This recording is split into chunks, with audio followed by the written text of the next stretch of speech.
একজন সুদখোরের গল্প বলছি। কোনো এক মসজিদের ইমাম সাহেব তার মসজিদে লক্ষ্য করলো একজন ব্যক্তি, তার মাথায় টুপি আছে, গায়ে পাঞ্জাবি আছে, পায়জামা পরা আছে, হাতে তসবি আছে। সেই ব্যক্তি খুব সুন্দরভাবেই তিনি মসজিদের মধ্যে ৫ ওয়াক্ত নামাজ তো পড়েই, এবং নামাজের যখন সময় না, যখন নামাজের টাইম হয় না, তখনও তিনি মসজিদেই বসে থাকে। তো প্রতিদিন সেই ব্যক্তির এমন আচরণ দেখে যে এখন নামাজের সময় না, এখনো সে মসজিদে এসে তবজি পড়ে, তার কি কোনো কাজ কাম নেই? এই কৌতূহলে ইমাম সাহেব একদিন তাকে জিজ্ঞাসা করে বসে, আপনি নামাজ পড়েন ৫ ওয়াক্ত, খুবই ভালো কথা, কিন্তু এখন তো নামাজের সময় না, আপনি যে এখন মসজিদে এসে বসে আছেন, এখন তো নামাজের সময় না, আপনার কি দুনিয়াবি কোনো কর্ম নেই? সেই ব্যক্তি তখন জবাবে বললেন, হ্যাঁ, আমার কর্ম একটাই। আমার কর্ম কি? আমার কর্ম হচ্ছে ইন্টারেস্ট। বর্তমানে মানুষ সুদকে সুদ বলে না, মানুষকে সুদকে ইন্টারেস্ট বা লাভ হিসাবে নতুন একটা নাম দিয়েছে। ইমাম সাহেব তখন অতি আগ্রহের সহিত বললেন, ইন্টারেস্ট মানে কি? ইন্টারেস্টের ব্যবসা মানে কি? সেই লোকটা বললেন, হুজুর, আপনি ইন্টারেস্ট মানে বোঝেন না। আপনারা যেটাকে বলেন সুদ, সেই ব্যবসাই আমি করি। আমি মানুষকে উপকার করে বেড়াই, মানুষকে ঋণ দিয়ে থাকি, এটাকে আমরা ইন্টারেস্ট বলি।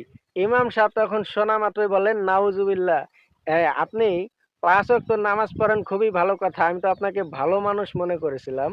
আপনি জেনে শুনে কেন এই হারাম কাজের মধ্যে আছেন? আপনি কেন এই হারাম ইন্টারেস্ট বা সুদ যেটাই বলেন না কেন, এই হারাম কাজের মধ্যে কেন আছেন? ওই লোকটি তখন বলে, হুজুর, আমি জানি এই কাজটা খারাপ কাজ, আমি জানি সুদ খাওয়া হারাম। সবকে প্রশ্ন করে, আমি যে নামাজ রোজা করতেছি, এগুলা তো সওয়াবের কাজ, তাই না? ইমাম সাহেব বললেন, হ্যাঁ, এগুলো তো সওয়াবের কাজ, কিন্তু আপনি যে সুদ খান, এটা তো গুনার কাজ। হ্যাঁ, তখন ওই লোকটা কি বলে জানেন? ওই লোকটা বলে, সুদ খাইলে আমার গুনাহ হয় আমি জানি। তো আ- সুদের গুনাহ এবং নামাজ রোজার সওয়াব, এই দুইটাই হলো, এই দুইটাই কাটাকাটি হয়ে যাবে, সওয়াবে এবং গুনায় কাটাকাটি হয়ে যাবে।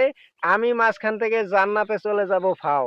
মানে যে সে জান্নাতে এমনি এমনি চলে যাবে।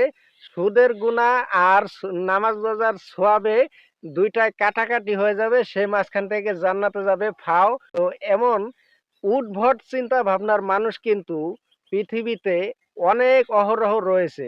এই এই ধরনের মন মানসিকতার মানুষ যারা রয়েছে, বিশেষ করে গ্রাম অঞ্চলে এই সমস্ত মানুষের সংখ্যাই বেশি, যারা মনে করে যে আমি মানুষের উপকার করতেছি, সুদে টাকা দিয়ে মানুষের উপকার করতেছি, অথচ কিসিমের কিছু লোকের কাছে কেউ যদি ৫০০ বা ১,০০০ টাকা হাওলাত চাওয়ার জন্য যায়, ধার চাওয়ার জন্য যায়, সে কিন্তু দিবে না। যখন সুদের টাকার কথা বলবে যে তোমাকে ইন্টারেস্ট লাভ দেওয়া হবে, তখন কিন্তু সে দিয়ে দিবে। তো উপকারটা হলো হাওলাত বা ধারের মাধ্যমে, ঋণের মাধ্যমে উপকার হয়, কিন্তু সুদের মাধ্যমে গুনাহ হয়। তো বন্ধুরা, ভিডিওটা যদি ভালো লাগে, আমার কথাগুলো যদি গ্রান্টেড মনে হয়, আমার কথাগুলো যদি আপনাদের কাছে ভালো মনে হয়, তাহলে অবশ্যই আপনারা এই ভিডিওটি শেয়ার করে দিবেন এবং আমার পেজটিকে ফলো দিয়ে পাশে থাকবেন। সবাই ভালো থাকবেন, সুস্থ থাকবেন। আল্লাহ হাফেজ। পবিত্র মাহে রমজান সকলের জন্য মঙ্গলময় এবং শান্তিময় হোক।